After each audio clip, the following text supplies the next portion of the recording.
सुखपूर्वक रह सकता है, ये इसका आपके हमारे लिए साधना की दृष्टि से अर्थ है। अब भगवान 14वें श्लोक में कहते हैं, न कर्तृत्वम न कर्माणि लोकस्य सृजति प्रभु न कर्मफल संयोगम स्वभावस्तु प्रवर्तते। भगवान अर्जुन से कह रहे हैं कि देख, जैसे ये देही कोई कर्म नहीं करता है और न किसी से करवाता है, वैसा ही हमारे अंतःकरण में बैठा हुआ परमात्मा क्या करता है प्रभु, लोकस्य न कर्तृत्वम न कर्माणि न कर्मफल संयोगम सृजति। वह परमात्मा जिसका ये संसार है, जिसके हम आप भी हैं, हमारे अंतःकरण में जो विराजमान परमात्मा है, वो मनुष्यों में अहम बुद्धि नहीं देता है, कर्तापन न सृजति, कर्तापन मनुष्य में उत्पन्न नहीं करता। ये समझने की बात है। प्रभु ने यदि हमको कर्ता बनाया होता तो हम कभी उस अहंकार से मुक्त नहीं हो सकते थे, क्योंकि वो ईश्वर की बनाई हुई बात, ईश्वर का कार्य है। और हम ईश्वर से बड़े हैं, आप छोड़ सकते हैं? नहीं छोड़ सकते। ईश्वर ने जो व्यवस्था की उसको हम तोड़ नहीं सकते हैं। तो ईश्वर ने हमारे मन में अहंकार उत्पन्न नहीं किया। प्रभु ने तो ऐसी योजना बनाई है कि अरे इस मूर्खता से बचो, समझ लो कि तुम्हारा कुछ नहीं है, तुम कौन हो करने वाले। हम अपनी मूर्खता से, अहंकार विमूढ़ आत्मा, विमूढ़ दुर्बुद्धि, एकदम मूढ़, कर्ता अहम इति मन्यते, ऐसा न करो, सोचो। तो ये हमारे मन में जो अहम बुद्धि आई है, ये ईश्वर ने नहीं किया है। उसके साथ ही भगवान कहते हैं न कर्माणि, जो कुछ कर्म आज हम कर रहे हैं, जीवन में जो कुछ हमने गत वर्षों में किया है, गत जन्मों में किया है, उन कर्मों की रचना प्रभु ने नहीं की। प्रभु ने हमारे पीछे कर्म नहीं लगा दिया, हमने अपने ही अज्ञान के द्वारा, और अगर विचार करके देखें, सरल शब्दों में कहें, सोचे व्यवहारिक, तो अपनी वासना के कारण, अपनी कामनाओं और वासना के कारण हमने अपना संसार बनाया है।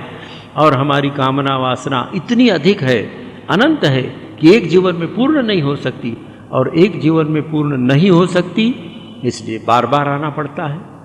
फिर से वहीं आना पड़ेगा, फिर वही कर्म की इच्छा, फिर वही भोग की इच्छा, फिर वही कर्ता बुद्धि। तो भगवान कहते हैं कि देखो, ईश्वर ने मनुष्यों के न तो कर्तापन को बनाया है, न कर्माणि, कर्मों को भी नहीं बनाया है। अच्छा, अब आप और हम कर्म करते हैं, उसका फल हमको मिलता है। कर्म फल संयोगम न सृजति, भगवान ने कर्म फल भी हमारे लिए नहीं बनाए। यहाँ एक प्रश्न आता है, आप प्रायः सुनते होंगे कि कर्म करना हमारे हाथ में है, फल तो भगवान के हाथ में है। अब कैसे गीता में ये बात कही जाती है कि भगवान कर्म फलों का सृजन नहीं करता? निसंदेह परमात्मा या प्रभु कर्मों का फल देते हैं, क्योंकि कर्म तो जड़ है। हमने आज जो कर्म किया उसका फल हमें 2 दिन बाद, 4 दिन बाद, 10 वर्ष बाद, शायद 100 वर्ष बाद मिले। तब तक ये कर्म कहाँ रहेंगे? जड़ कर्म तो कोई परिणाम दे नहीं सकते।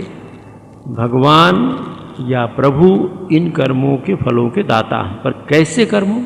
जो हमने किया उससे अधिक कुछ नहीं। हमने कर्म किया, भगवान केवल व्यवस्थापक हैं उसके। हमने सत्कर्म किया तो वो भी उनके खाते में जमा है, हमने असत्कर्म किया तो वो भी उनके खाते में जमा है। प्रभु की कृपा इतनी ही होती है कि यथा समय ऐसी परिस्थितियां उत्पन्न कर देते हैं कि हमारे सत्कर्म प्रकट होने लगते हैं। दूसरी बार ऐसी परिस्थितियां उत्पन्न कर देते हैं कि हमारे असत्कर्म प्रकट होने लगते हैं। किंतु इन कर्मों के कर्ता हम स्वयं थे, हम स्वयं हैं, और यदि कर्ता बुद्धि नहीं जाएगी तो हम स्वयं रहेंगे। भगवान कभी इन कर्मों को हमारे पीछे नहीं लगाते हैं, हम ही स्वयं उसके लिए जवाबदार हैं। इस बात पर गंभीरता से अगर विचार करके देखें तो साधना की दृष्टि से कितना बल मन में मिलेगा कि भाई ऐसा है क्या, भगवान ने मुझे अहंकार नहीं दिया, ये कर्तृत्व बुद्धि मुझे नहीं दी, भगवान ने इन कर्मों की सृष्टि नहीं की। आज जिन कर्मों में मैं बंधा हुआ हूँ उस कर्म में भी भगवान ने मुझे नहीं माना। स्वभावः तु प्रवर्तते, प्रकृति का स्वभाव, आदत, हमने जन्म जन्मांतरों में जो आदत लगा रखी है कि हमें सुख मिल सकता है तो केवल शरीर के द्वारा, इंद्रियों के द्वारा, मन के द्वारा। ये भाव इतना दृढ़ हो गया है कि मन में कभी क्षण भर के लिए विचार ही नहीं आता कि शरीर, मन, बुद्धि को छोड़कर भी एक ऐसी स्थिति है जहाँ सुख मिलता है और अनंत सुख मिलता है। जो लोग प्रार्थना आदि करते हैं, किसी प्रकार की साधना करते हैं, जिन्होंने दीक्षा आदि ली होगी और निष्ठापूर्वक कर रहे हैं, उनको चाहे क्षण भर के लिए हो, कभी अनुभव अवश्य होता है। विशेषकर जो प्रार्थना, उपासना, ध्यान आदि का अभ्यास करते हैं, एक क्षण के लिए हो पर लगता अरे ये जो मुझे अच्छा लगा, जो सुख मिला, जो आनंद की अनुभूति हुई, इससे तो मेरे शरीर का कोई संबंध नहीं है, इंद्रियों का कोई संबंध नहीं, मैं तो चुपचाप बैठा था या लेटा था। और शास्त्रकार उसका सबसे बड़ा उदाहरण बताते हैं नींद। हम जब सोए होते हैं तो हमारी इंद्रियां भी सुप्त रहती हैं, शरीर भी सुप्त रहता है, मन भी सुप्त रहता है, बुद्धि भी सुप्त रहती है। किंतु जब सोकर उठते हैं तो वाह, आज बहुत अच्छी नींद आई। किसको अनुभव हुआ? अगर कोई अनुभव करने वाला न हो तो इस नींद का अनुभव किसको हुआ? जिसको नींद का अनुभव हुआ वही मेरा स्वरूप है, और वह आत्मा उस समय इंद्रिय, मन, बुद्धि आदि से रहित होकर उस सुख का अनुभव कर रहा था। उस सुख का अनुभव किया जा सकता है। ये साधना का क्रम है जो भगवान ने बताया। इस पर हम अगर विचार करें बार बार कि ये सारे कर्मों के लिए मैं ही जवाबदार हूँ। भगवान ने न मुझे सुख दिया न दुख दिया, अपने कर्मों के कारण मैं सुखी या दुखी हूँ। जो कर्म करने का अवसर मुझे मिला है उस कर्म के लिए मैं ही जवाबदार हूँ। उसमें सत्कर्म करूं या असत्कर्म करूं, उसके लिए भी मैं ही जवाबदार हूं। इस प्रकार की दृढ़ भावना मन में अगर आएगी तो फिर हम देखेंगे कि नहीं, हमको सावधान रहना चाहिए, इससे हमको बचना है, और इससे बचे बिना जीवन में शांति नहीं मिल सकती है। ये सारे श्लोक चिंतनीय हैं। आपसे एकाधिक बार निवेदन किया गया है कि साधना की दृष्टि से गीता पर जब हम विचार करते हैं तो उसमें हमें 3 प्रकार के श्लोक मिलते हैं। एक तो है जो घटना परक है। प्रथम अध्याय में भगवान ने बताया है, या व्यासदेव ने लिखा, संजय ने बताया कहाँ कौन है, क्या है, किसने शंख बजाया, पांचजन्यम ऋषिकेशो देवदत्तम धनंजय पौड्रम दद्मो महाशंखम भीम कर्मा विकोदरः आदि। तो कौन कौन ने क्या शंख बजाए, कौन कहाँ खड़ा था, कौन सेना, कौन कौन लोग थे, ये घटना परक। दूसरे प्रकार के श्लोक गीता में आपको मिलेंगे साधना की दृष्टि से, वो चिंतन के श्लोक हैं। भगवान द्वितीय अध्याय में कहते हैं, देखो तुम कौन हो, नैनम छिन्दन्ति शस्त्राणि नैनम दहति पावकः न चैनम क्लेदयन्ति आपो न शोषयति मारुतः। अर्जुन, आत्मा का स्वरूप क्या है? इसको शस्त्र काट नहीं सकते, आग जला नहीं सकती, पानी गीला नहीं कर सकता, हवा सुखा नहीं सकती। ऐसा जो तुम्हारा, ये चिंतनीय श्लोक है।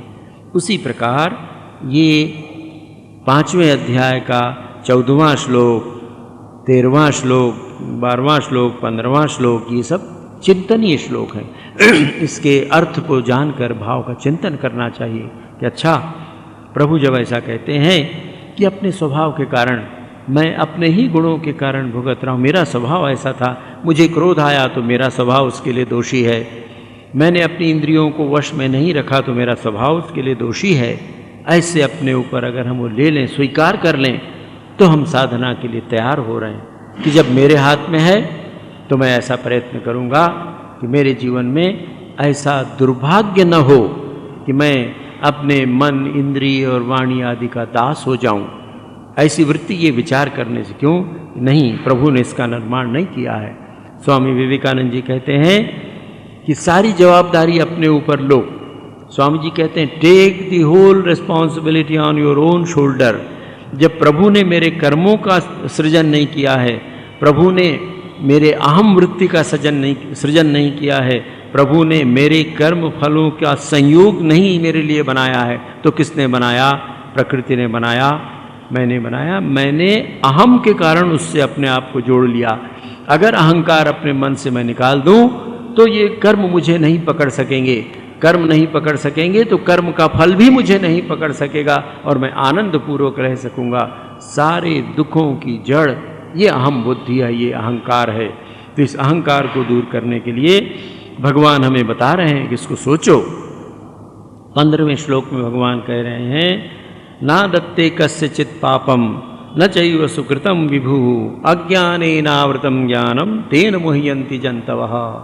हे अर्जुन, वह प्रभु, वह विभु, विभु माने सर्वव्यापी परमात्मा, जिसको अगले श्लोक में, पिछले श्लोक में भगवान ने प्रभु कहा, इस श्लोक में उसी को विभु कहते हैं। विभु माने जो सर्वव्यापी है, कोई ऐसा स्थान नहीं जहाँ वो न हो, ऐसा परमात्मा वह विभु।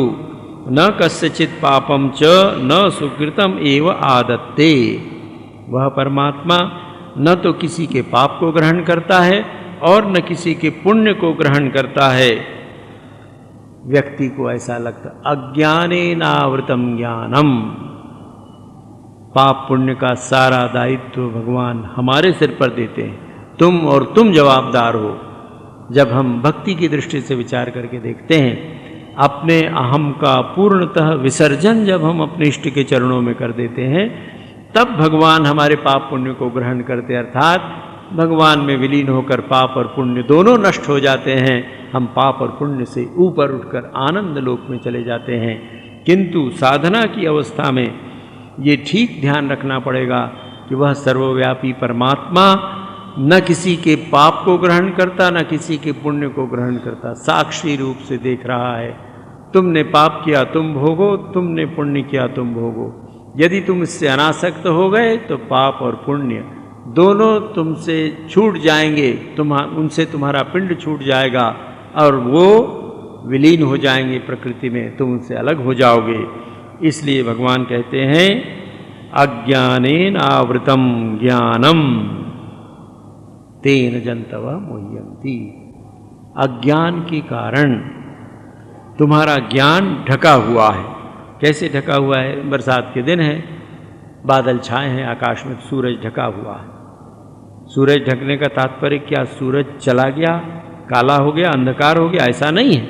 बादलों के कारण अंधकार दिख रहा है। वह परमात्मा जो हमारे अंतःकरण में विराजमान है, वह परमात्मा तो सदैव हमारे भीतर है।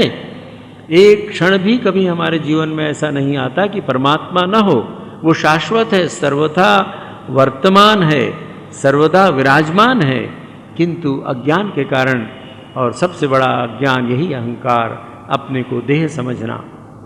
जब हम अहंकार में फंसते हैं तो अहंकार ज्ञान को ढक देता है। ज्ञानम आवृत्त, हमारा अहंकार, हमारा क्षुद्र ये अहंकार कि मैं शरीर हूँ, मैं देह हूँ और मैं संसार में सब कर सकता हूँ, कर्ता बुद्धि या भोक्ता बुद्धि। शास्त्र की भाषा में राग और द्वेष, राग और द्वेष के कारण ही हमारा ज्ञान ढका हुआ है। अन्यथा हम तो वही नित्य मुक्त शुद्ध बुद्ध चैतन्य परमात्मा है। हमारे भीतर वही परमात्मा विराजमान है, आनंद का सागर लहरा रहा है, उमड़ रहा है। किंतु हमारी दुर्बलता, हमारे अज्ञान के कारण तेन मुह्यन्ति जन्तवः, भगवान ने कह दिया कि तुम जंतु हो, पशु के समान हो, यदि इस प्रकार का व्यवहार करते हो। किसके कारण? इस अज्ञान के कारण मुह्यन्ति, मोहित हो रहे हैं। हम लोग अज्ञान से मोहित हैं। और अज्ञान क्या है? बार बार इसकी चर्चा होती रही है और बार बार होगी। सदैव इसकी चर्चा करना चाहिए, स्मरण रखना चाहिए। संसार में सबसे बड़ा अज्ञान है अहंकार, और इस अहंकार के कारण अपने को देह समझ लेना, अहंकार के कारण अपने को संसार से जोड़ लेना, तो राग और द्वेष अहंकार के ही परिणाम है। अहंकार की ही सत्ता राग और द्वेष के रूप में प्रकट होती है। संसार में बंधन का कारण राग और द्वेष ही है।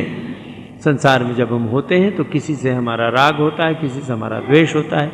राग माने आसक्ति, संसार का तथाकथित आकर्षण या प्रेम, भगवत प्रेम नहीं, शुद्ध प्रेम नहीं, ये राग, ये आकर्षण, आसक्ति। और द्वेष, जिससे हम द्वेष करते हैं, घृणा करते हैं, नहीं चाहते हैं, तो राग और द्वेष ही संसार है। राग और द्वेष ही अज्ञान है। यदि राग और द्वेष हट जाए तो ज्ञान तो प्रकाशित है ही, किंतु राग और द्वेष दोनों हमको बांध के रखते हैं, हमारे ज्ञान को ढक कर रखते हैं। इसलिए हम अज्ञान में डूबे हुए हैं, ज्ञान ढका हुआ है। अब इससे कैसे उबरें, कैसे दूर होगा? कैसे हम इससे बच सकते हैं। ज्ञानेन तु तदज्ञानम येषां नाशितम आत्मनः तेषां आदित्यवत् ज्ञानम प्रकाशयति तत्परम।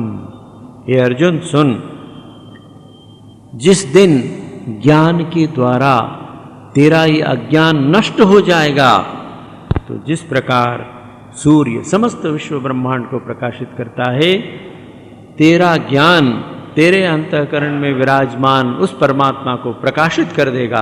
तत्काल तुझे अनुभव हो जाएगा कि अरे किस धोखे में था, मैं तो राजाओं का राजा, सम्राटों का भी सम्राट हूँ। ऐसा कोई नहीं है पृथ्वी में या संसार में जो मुझे दबा सके। संसार का ऐसा कोई सुख, ऐसा कोई दुख नहीं जो मुझे प्रभावित कर सके। इस प्रकार की स्थिति प्राप्त होगी, किंतु कब होगी? येषां तत् अज्ञानम आत्मज्ञानेन नाशितम। वह अज्ञान जिसने आज हमको संसार में बांध कर रखा है, जिसके कारण हम अपने आप को देह समझने लगे हैं और देह समझने के कारण संसार में मेरे तेरे का व्यापार कर रहे हैं। और जब तक ये मेरे तेरे का व्यापार है, हमारे साथ दुख और अशांति जुड़ी ही रहेगी। मेरा तेरा माने ही राग द्वेष, ये मेरा ये तेरा। धृतराष्ट्र का यही हुआ था, इसीलिए जीवन भर कष्ट पाए। धृतराष्ट्र ने संजय से यही तो पूछा था, धर्म क्षेत्रे कुरुक्षेत्रे समवेतायुत्सव मामकाः पांडवाश्चैव किम अकुर्वत संजय। मेरे पुत्र और पांडु के पुत्रों ने क्या किया? तो ये अज्ञान, यही अज्ञान है। ये ममता, ये अहंकार, ये राग, ये द्वेष, इसी का नाम अज्ञान है। इस अज्ञान से हम परिचित हैं। इसी अज्ञान के कारण हमारे अंतःकरण में विराजमान अवस्थित शाश्वत ज्ञान ढका हुआ है। ज्ञान नया कहीं से कुछ नहीं आने वाला है। हमारे मन से राग और द्वेष दूर हो जाएगा तो कुछ नई वस्तु नहीं आ जाने वाली, वही है। जैसे बादल के हटते ही सूर्य प्रकाशित होता है, उसी प्रकार जो ही हमारे मन से ये अज्ञान हटा, हमको बात समझ में आई कि नहीं, ये अहंकार मेरा नहीं, अहंकार का मुझे त्याग करना है, राग और द्वेष का त्याग करना है। ऐसा निश्चय करके जिस दिन हम इसको त्यागने में समर्थ हो जाएंगे, तत्काल हमारे हृदय में विराजमान परमात्मा प्रकाशित हो जाएंगे, जिनका किससे? आत्मनः ज्ञानेन। ये संसार के किसी भी ज्ञान से नहीं हो सकता है। सारे संसार का ज्ञान हमने प्राप्त कर लिया, ये अपरा विद्या है। भगवान कहते हैं आत्मज्ञान के द्वारा। भगवान बार बार हमको ये जोर देकर बता रहे हैं, क्या कहते हैं? आत्मनः ज्ञानेन येषां अज्ञानम नाशितम। आत्मज्ञान के द्वारा जिनका अज्ञान नष्ट हो गया है। अब ये आत्मज्ञान कैसे प्राप्त करें, इसकी साधना का क्रम है। बहुत सी बातें पिछले अध्यायों में हुई हैं, संकेत के तौर पर यहाँ इस बात पर थोड़ा हम विचार करें। आत्मज्ञान तभी हो सकता है जब हम अपने आप से परिचय प्राप्त करें। ये प्रक्रिया सुनने में सरल लगती, करने में कठिन है, किंतु जो अभ्यास करते हैं उनके लिए सरल हो जाएगी। इसमें घबराने की बात नहीं है। जीवन का सत्य है, हमेशा हम अपने से भागना चाहते हैं।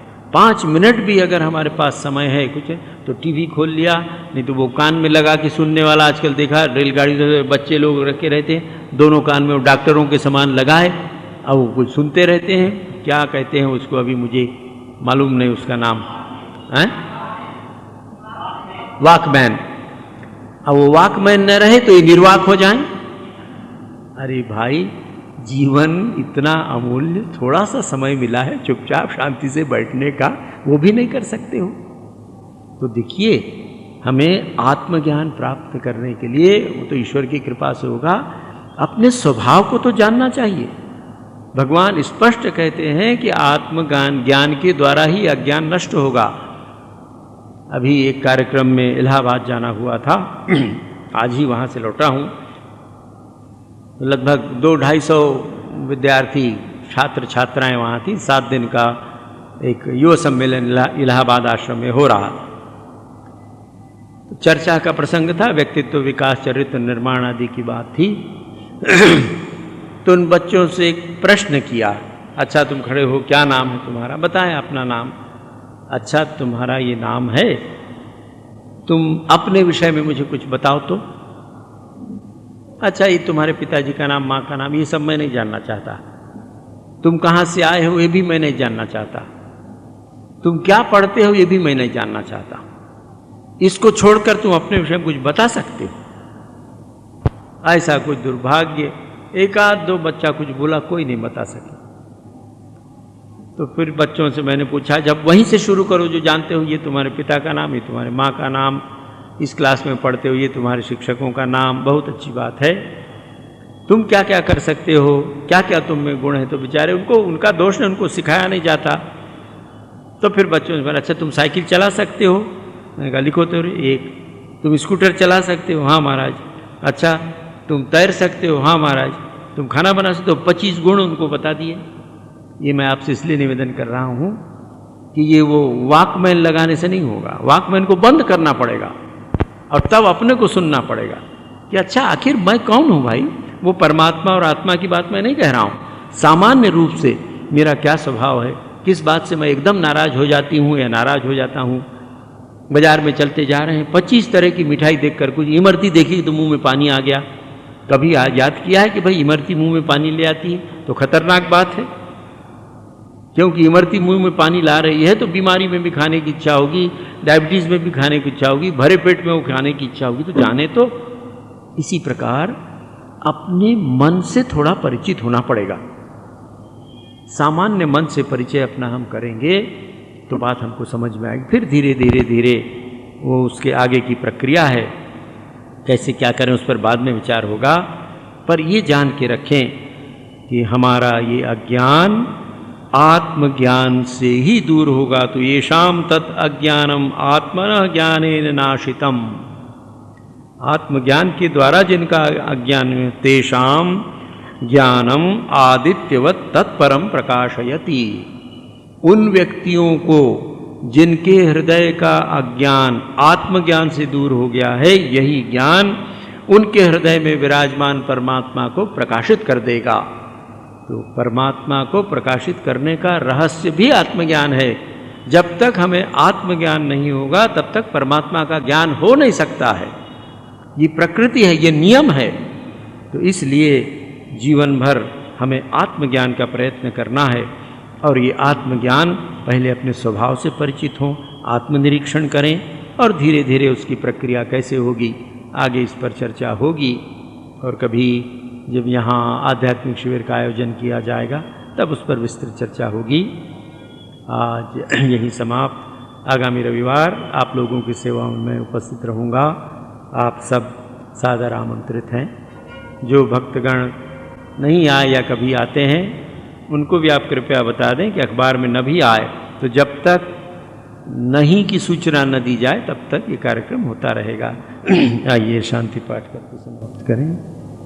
ओम शांति शांति शांति।